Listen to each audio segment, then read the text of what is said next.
Hey everybody, Fishman here. Welcome to another video. This is Fishing Vlog number 214. And I'm going to try and give you an impression here of just how many fry there are in this aquarium. I'd like you to keep in mind that this tank is 7 feet long from one end to the other, and the fry are everywhere. They're from one end all the way to the other end, except where mom and dad sometimes will shoo them away a little bit. I think maybe they're getting ready to spawn again, which unfortunately is good and bad. First off, I have no idea what I'm going to do with this many fry. They're got to be, well over 100 anyway. And as you can see, they're getting bigger. And that's one of the things I find against South American cichlids. And that is, they have an awful lot of fry. I mean, there's just a ton in here now. So imagine if they spawned again and that was successful as well, and so on and so forth. I just don't have that much room. I have a few clients that I can put these fish into, but not that many, and they're just going to keep on doing this. I do have to be careful at this point, of course, because I think they are starting to think about spawning again, and the fry obviously are past the point where they really pay attention to mom and dad a whole lot. Yeah, I don't want there to be a massacre, of course, so I'm going to need to find spaces for all these guys while they grow up a little bit more. And then I can start farming out to some of the tanks I have. But anyway, yeah. Too much success there, I think. On the other hand, these guys are doing really well. These are my baby corridors. They are now, well, almost the size of the guppies in here, which is cool. They're healthy. They swim around doing well. I feed them, of course, on flake food and decapsulated brine shrimp. And yeah, they're fine. You can see the debris in the bottom of this tank is just what was in the tub, and I just poured it all in here just to give them a little bit more of that organic matter that they can chew on. And now this is round number 2. They had a bunch of eggs. I've got the timing right now, I think, for when to take the eggs out of the aquarium, and they hatched almost I think it was the next day, but there's a ton in here, way more than the first spawn, because I was just trying to figure out how long to leave them, and I think I left them too late. And these guys, yeah, they're doing really well. I'm going to end up with an awful lot of corridors, but the thing about corridors relative to convex cichlids, I can put these guys anywhere, so they're most welcome. These are obviously my white clouds. They are now big enough to breed on their own, of course, and everything. They're happy, they're healthy, there's nothing wrong with them at all. I have to decide how many of them I want to keep and how many are going to go to clients' tanks. But again, these are the kinds of fish that can just go anywhere. They're a community fish. They're kind, pleasant, gregarious. Anyway, they're perfectly fine for everything. This is round 2 of just breeding the zebras just in an aquarium. Like, throw them in there, male and female, pull the male and female out, and yeah, they're now of a size where they're colorful, they're happy. There's nothing really wrong with them in any way, shape, or form. I can distinguish the sexes now, so they are getting big enough. They will have to, of course, go into a larger aquarium relatively soon. I'm going to probably put them in the pond once I think they're big enough to handle their siblings. And yeah, they're, again, another fish that's most welcome. I can put them almost anywhere.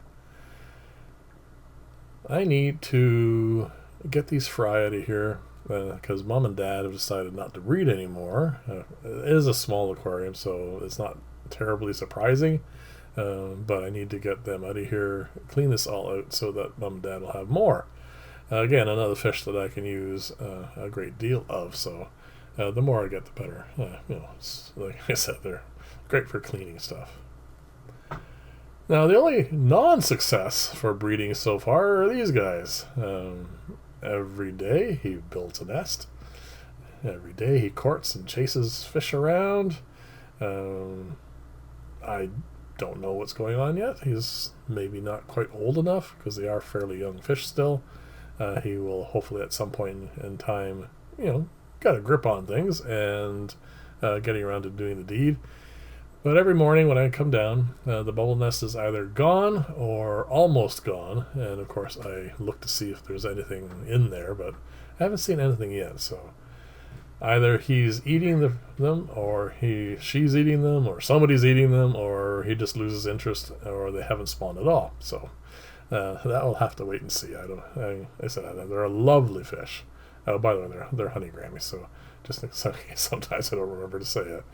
Yeah, anyway, they're doing well. I will probably at some point have to divide them up a little bit. I found a secret for these guys. I get more shrimplets and more survival rate when I take the guppies out. Apparently the guppies are predating on them because, well, they stick out like sore thumbs. They're nice and bright in color, and I think the little shrimplets were getting nibbled on. And now that I move the guppies out of here, well, except a few fry that you see, they're surviving now, and I'm getting more and more of them. So I think I'll probably have to keep these at least a little while until I get more of them on their own. Until, like I said, until I get more than I need. This is the first spawn of Zebra Danios, and personally, between the two of them, between White Clouds and Zebra Danios, I prefer these guys. It's a marginal thing. I mean, I like both fish. They're both nice, they're both useful. These guys are more active, and they're not as skittish as the White Clouds were when they were in this tank. I think I've said that a couple of times now. So anyway, they're doing really well. This is where they're home, and this is where I'm going to be putting the second batch. And yeah, they're, like I said, they're a lovely fish, and I can again use as many as I want. There's a couple in there that need to be culled out, but for the most part the spawn went really quite well. So as I said in a prior video, I am getting to the point now where I'm making more filters. So what I've done so far is, as you're going to see here in the next clip, is I've made the well, the basic box filter.